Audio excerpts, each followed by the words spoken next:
Ok, ahora sí. Bueno, entonces oremos para entregarle este tiempo al Señor.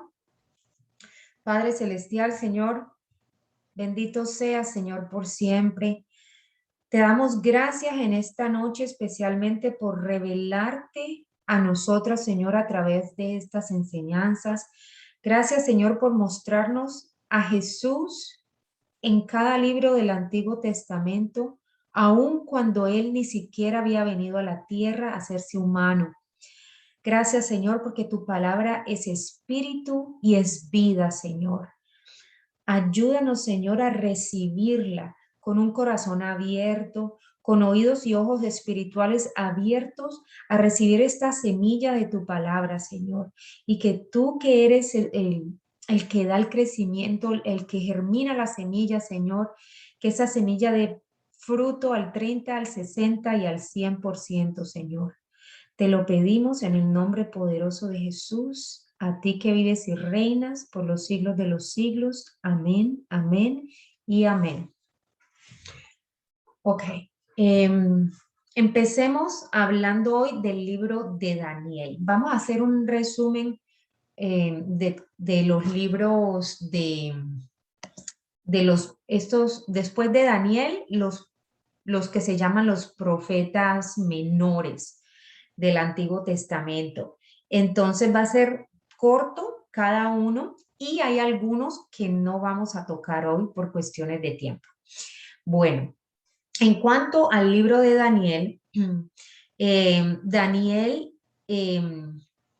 vivió en la época en la que Jerusalén estaba en cautiverio en Babilonia. Así que este libro se desarrolla durante ese cautiverio allá en esa tierra babilónica.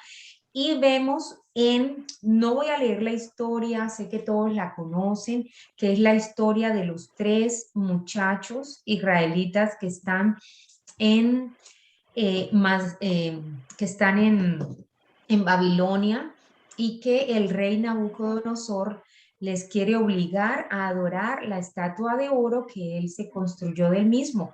Y los muchachos se negaron rotundamente a adorar a un objeto y a una cosa diferente al único Dios verdadero que ellos conocen.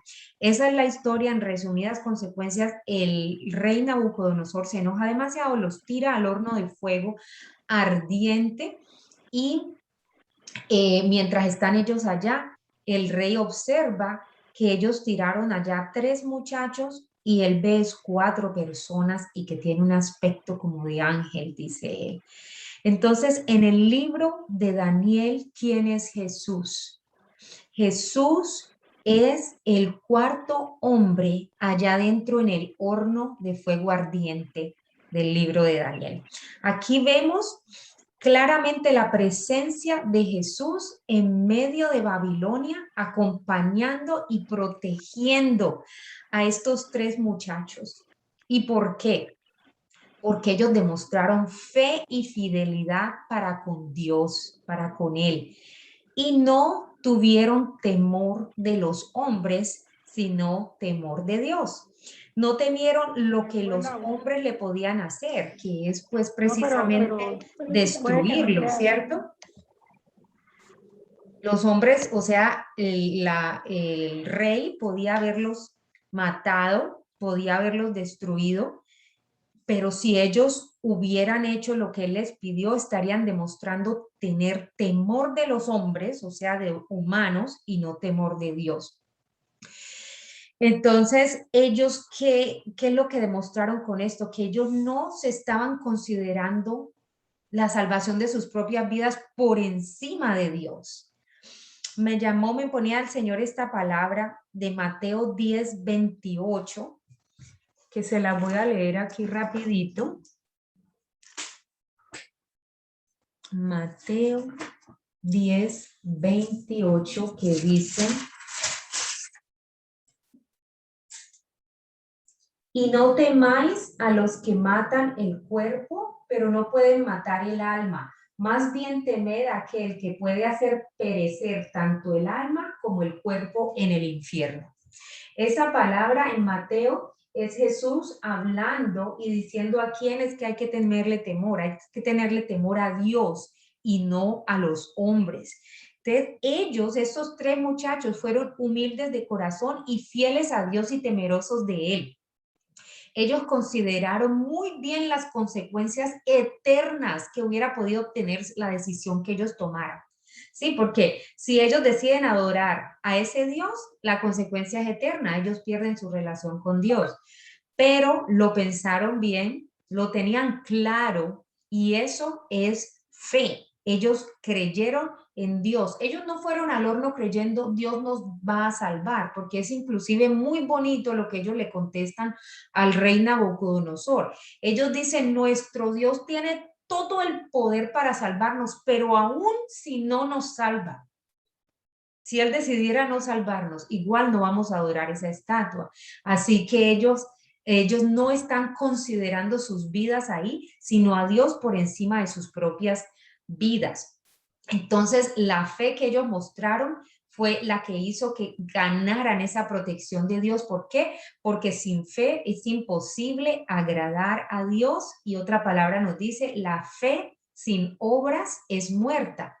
Una cosa es que ellos dijeran, nosotros somos de Dios, nosotros somos israelitas, los hijos del Dios viviente y bla, bla, bla. Y a la hora que les llegó la prueba hubieran dicho, no, no, no, digamos que adoremos a esta estatua solo por salvarnos. No, si uno tiene fe y va a actuar en la fe, debe actuar en la fe que está profesando y ellos lo hicieron. Ellos oraron de acuerdo con su fe, se la demostraron a Dios con su forma de actuar. Su decisión agradó a Dios y recibieron su protección sobrenatural. Cuando le creemos a Dios y creemos en su poder, en que es el único Dios y estamos firmes y enfocados en Él, las promesas de Dios se hacen realidad.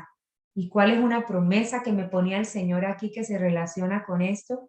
La que Él dice, nunca los dejaré ni los abandonaré. Y miren que allí estuvo en el horno ardiente con los tres muchachos. Así que Dios cumple sus promesas cuando tenemos fe. Era el cuarto hombre. Eso en cuanto al libro de Daniel. Ahora encontremos a Jesús en el libro de Oseas. Oseas vivió entre los años 755 y 715 antes de Cristo. En Oseas, el versículo que se nos da para encontrar a Jesús es Oseas 14:5. Y dice así, seré como rocío para Israel, florecerá como lirio y extenderá sus raíces como los cedros del Líbano. Vamos a desglosar esto un poquito. Oseas es un profeta que empieza a hablar desde antes de la cautividad, como la mayoría de ellos, ¿no? Hay unos que son de antes, otros durante y otros que Dios los usó después ya de la cautividad. Este fue desde antes de la cautividad y él fue llamado específicamente a hablarle o a profetizar al reino del norte, que se conoce también como Israel y a veces se le llama también Efraín. En la Biblia a veces escuchamos Israel o Efraín. Cualquiera de los dos nombres se está refiriendo al reino del norte. Cuando se dividieron, quedó el pueblo de Dios, Israel, se dividió en dos reinos, el del norte y el del sur. El del norte se le llamó Israel y la mayoría eran de la tribu de Efraín, por eso también se le llama Efraín porque era la tribu líder de ese reino del norte, y el reino del sur es el reino de Judá, cuya capital era Jerusalén. El del norte, la capital era Samaria. Bueno, paréntesis ahí. Entonces, este Oseas era específicamente para hablarle al reino del norte, o sea, a Israel o Efraín, y en el año 222 fue cuando el grande y temeroso imperio asirio se tomó en cautiverio a ese reino del norte, destruyó pues a Israel. Israel había llegado ya muy bajo en sus pecados y en su infidelidad a Dios Y hay una palabra en Romanos 3:23 que nos aclara que la paga del pecado es la muerte. Ahí no hay de otra. La paga del pecado es la muerte. Y lo vimos o no lo vimos. A través de todo lo que leímos del Antiguo Testamento, muchas de ustedes hasta se asustaban porque veían la mano de Dios en levantarse en juicio, en castigo contra todas las rebeliones que ellos estaban presentando.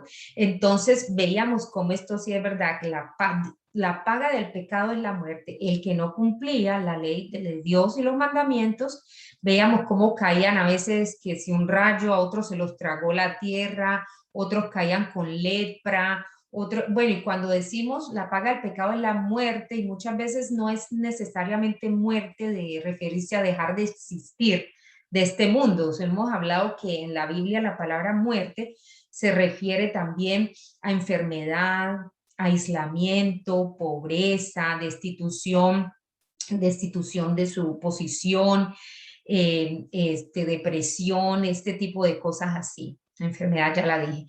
Bueno, pero entonces el pueblo estaba ya hundido en sus pecados y todo. Todavía no ha llegado el cautiverio cuando está hablando Oseas y le está anunciando las cosas que Dios dice. Y Dios decide hablar por medio de la boca de Oseas de una cantidad de su amor y de su compasión. Este fue el profeta que habló más del amor y de la compasión de Dios. Es decir, desde antes de que ellos reciban el castigo, que sí lo van a recibir, ya Dios les está mandando mensajes de que después de su castigo, después de esta destrucción del cautiverio y todo, ellos van a recibir la misericordia de Dios. Dios va a extender de su amor incondicional. ¿Se lo merecían? No, pero que Dios decide perdonarnos y darnos ese amor. El tema central de la predicación de Oseas, como les digo, era el amor y el perdón de Dios, y se los dijo aún antes de que fueran destruidos. Dios quería que con estos mensajes que él le dio a Oseas, o sea, la vida de Oseas toda fue ¿qué? Como una parábola para enseñarles a la gente la relación de Israel con Dios, lo que sucedía. Si ustedes leyeron el libro de Oseas, deben recordar que este fue el hombre que se casó pues con una mujer que la amaba mucho, y después la mujer empezó con infidelidad sobre infidelidad sobre infidelidad, se volvió una completa prostituta, súper infiel la mujer, y se llamaba Gomer. Y Dios específicamente, después de que ella ya se perdió en sus pecados de infidelidad y en su prostitución, obviamente ya ni estaban juntos, Dios le dice a Gomer que vaya, que la busque. Y cuando él la encuentra, o sea, ella estaba ya vendida en esclavitud, había caído tan bajo esta mujer en su infidelidad que ya ella había sido incluso vendida por esos tipos como esclava. Y Dios le dice a Gomer que vaya y busque su esposa y la traiga de nuevo. Y a Oseas le toca pagar un precio por esa esposa, esposa sucia, infiel. Imagínense las cosas. Entonces, ¿no les suena todo esto a la historia de Dios con su pueblo de Israel? Esta es la vida de Oseas, pero Dios la está usando para comparar lo que sucedió. Dios dice que Israel fue un pueblo infiel, que cayó bajo en sus pecados y que ya merecían, mejor dicho, pues la muerte. Pero entonces miren cómo Dios va y los compra por un precio. En ese caso, pues va a ser el precio de no de oro ni de cosas así, sino de la sangre de Jesús. Bueno, algunas de las promesas que Dios les envió por medio de Oseas fue que en Oseas 2:19-20, por ejemplo, dice: te haré mi esposa para siempre, hablándole al pueblo de Israel. Ustedes saben que Dios usa esa similitud del pueblo de él como una esposa, y por eso se habla en el futuro que habrán las bodas del Cordero. Siempre se usa, y incluso ahora en el Nuevo Testamento, cuando leemos la historia de Jesús, también él usa parábolas como de que él es el novio, ¿cierto? De que viene el novio y las doncellas se preparan para la venida del novio. Siempre usa esto de la esposa. Aquí, por medio de Oseas, él está hablando al pueblo de Israel como que es mi esposa. Dios dice, Israel es mi esposa para siempre, mostrándote rectitud y justicia, amor inagotable y compasión. Te seré fiel, te haré mía y por fin me conocerás como el Señor. Después en Oseas, lo voy a abrir acá.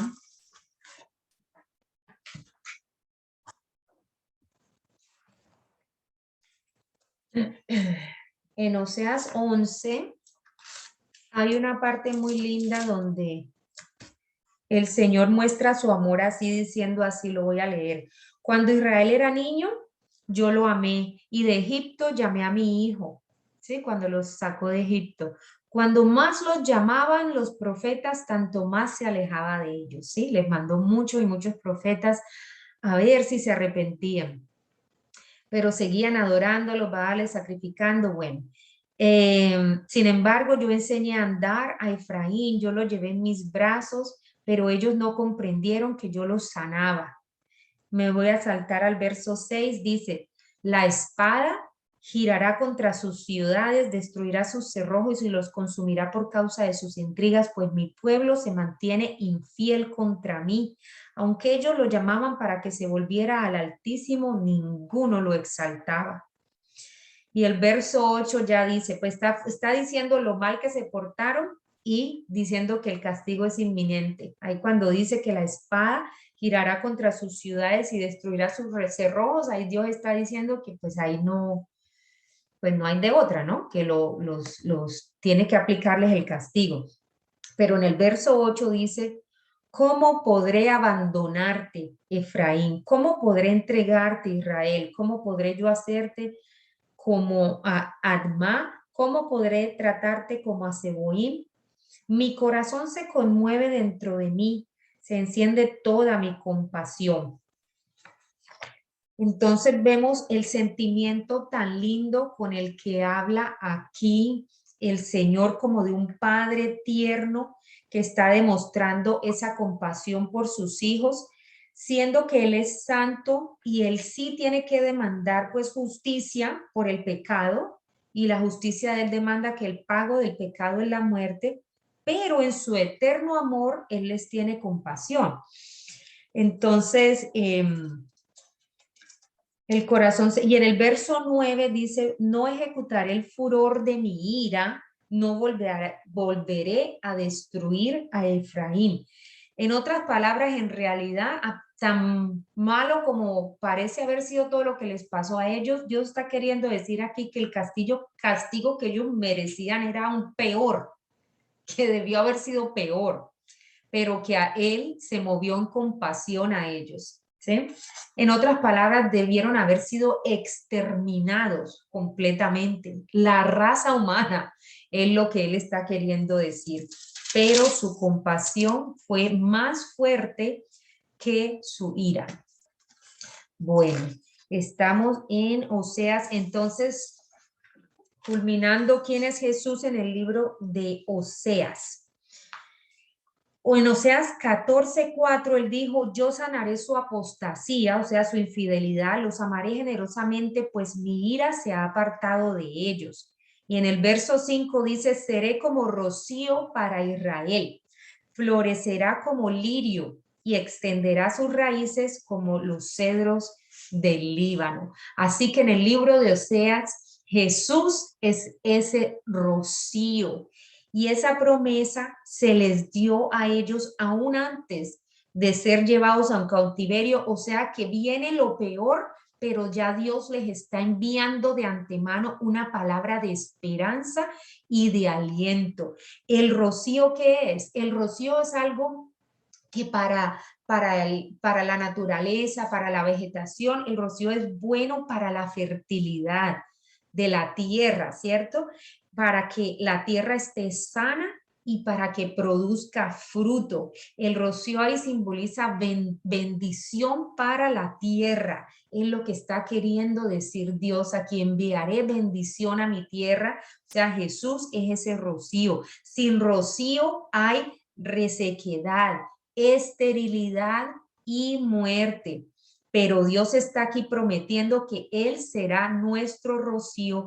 Jesús aparecería un día, así como el rocío aparece, así de la nada, no nace, no cae, el rocío aparece cuando las condiciones necesarias se dan, aparece en las mañanas, trayendo consigo, Jesús aparecería un día, así como el rocío aparece en las mañanas, y Jesús vendría trayendo consigo nuevas y aún mejores bendiciones que las que el Señor tenía para las personas del Antiguo Testamento, que son esas nuevas y mejores bendiciones de las que nosotros, los que estamos cobijados bajo el nuevo pacto, podemos y tenemos derecho a recibir hoy en día, que gozamos nosotros. Con eso culmina el libro de Oseas. Ahora pasemos al libro de Joel. Joel vivió en los años 835 al 796 antes de Cristo. Y este fue un profeta del reino de Judá, o sea, el reino del sur. O sea que él vivió mucho antes del cautiverio del reino del sur, que fue en el 586, ¿no? Bueno, aquí hay algo muy interesante y es que todo lo que dice el profeta Joel, en Joel 2, 28 y 29, ¿dónde está mi? Son cosas que utiliza en el Nuevo Testamento el apóstol Pedro durante el Pentecostés. En el día del Pentecostés, Pedro, inspirado por el Espíritu Santo, utiliza estas profecías del libro de Joel y dice que se le está pues dando cumplimiento. Entonces, si vamos, voy a ir primero al libro de los Hechos, que es donde está pues lo que está sucediendo aquí con Pedro. Hechos, venga, mejor lo leo acá, Joel. Espérese, se lo voy a leer aquí de Joel 2:28. Profetiza Joel el derramamiento del Espíritu de Dios. Dice, y sucederá que que después de esto derramaré mi espíritu sobre toda carne y vuestros hijos y vuestras hijas profetizarán. Vuestros ancianos soñarán sueños y vuestros jóvenes verán visiones, y aún sobre los siervos y las siervas derramaré mi espíritu en estos días y haré prodigios en el cielo y en la tierra. En fin, y el verso 32 dice, y sucederá que todo aquel que invoque el nombre del Señor será salvo. Entonces Pedro dice esto y él dice, espérense, voy acá, no es justo que no vaya, mejor ir. Hechos 2.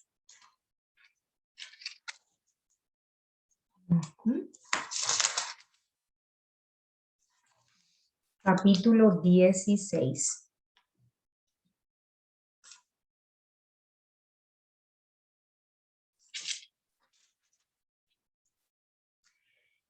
Dice, cuando cayó el Espíritu Santo, él empezó algunos pensaron que la gente estaba borracha, entonces él explicaba, estos no están borrachos, si son apenas las horas de la mañana, lo que está sucediendo más bien, dice Pedro, es lo que profetizó Joel, es lo que fue dicho por medio del profeta Joel. Y empieza a decirlo Pedro, y sucederá en los últimos días, dice Dios, que derramaré mi espíritu sobre toda carne. Es decir, lo que había sido escrito tantos años antes de Cristo, aquí Pedro, inspirado por el Espíritu Santo, vio que se está cumpliendo. Cayó el Espíritu Santo en forma de lenguas de fuego sobre todos ellos y empezaron ellos a profetizar.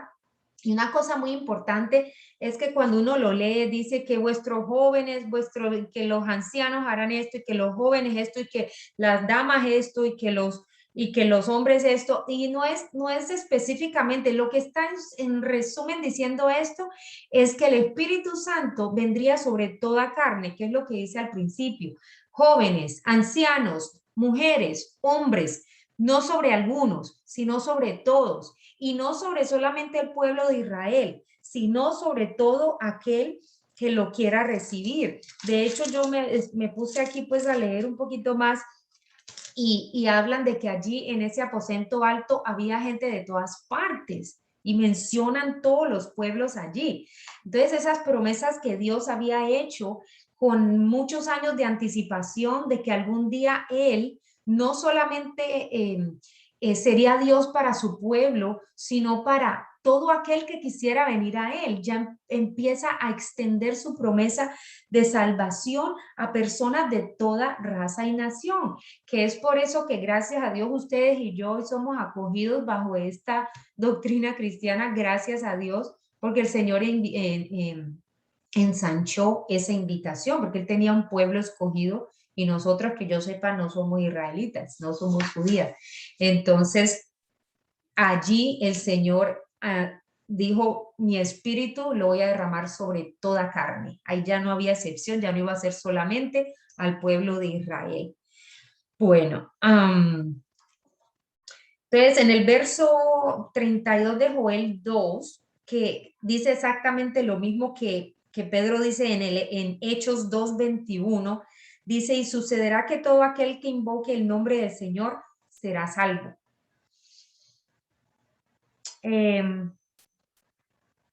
Y Pedro sigue diciendo más adelantico, ese Jesús, dice él, el que ustedes crucificaron, Dios le hizo Señor y Cristo. O sea que ahí le está diciendo, porque cuando Joel profetizó, Cristo no había venido, ¿cierto? Jesús nadie lo conocía. Y había una profecía que diría, todo aquel que invoque el nombre del Señor será salvo. En ese entonces, ¿de cuál Señor? ¿Cierto? Porque ellos, o sea, ellos le llamaban Señor a Abraham, David, ellos sabían Dios rey, pero ellos no conocían a Jesús. Y ahí Pedro les está diciendo, porque acuérdense, el libro de los Hechos es después de la crucifixión y la resurrección y todo. Entonces ya aquí Pedro les está diciendo, varones de Israel, ese hombre que ustedes mismos crucificaron, Jesús, Dios Padre lo hizo Señor y Cristo. O sea que está diciendo el nombre por el que ustedes van a invocar, por el cual serán salvos, es el de Jesús, es el nombre de Jesús, ese es. Ese día del Pentecostés es un día muy importante, ese día nace la iglesia de Dios, ese día nació el cuerpo de Cristo, desde ahí ya ellos empezaron los apóstoles a extender esta doctrina. Con la venida del Espíritu Santo, ya que empezó a morar en ellos, vino a morar en ellos y los empoderó para poder predicar y así extender pues la iglesia de Dios, que hoy en día pues, aquí estamos. Entonces, Dios había prometido que él, como les dije, iba a extender esa invitación de salvación a agentes de afuera. Por eso ustedes y yo hoy podemos gozar de esas bendiciones.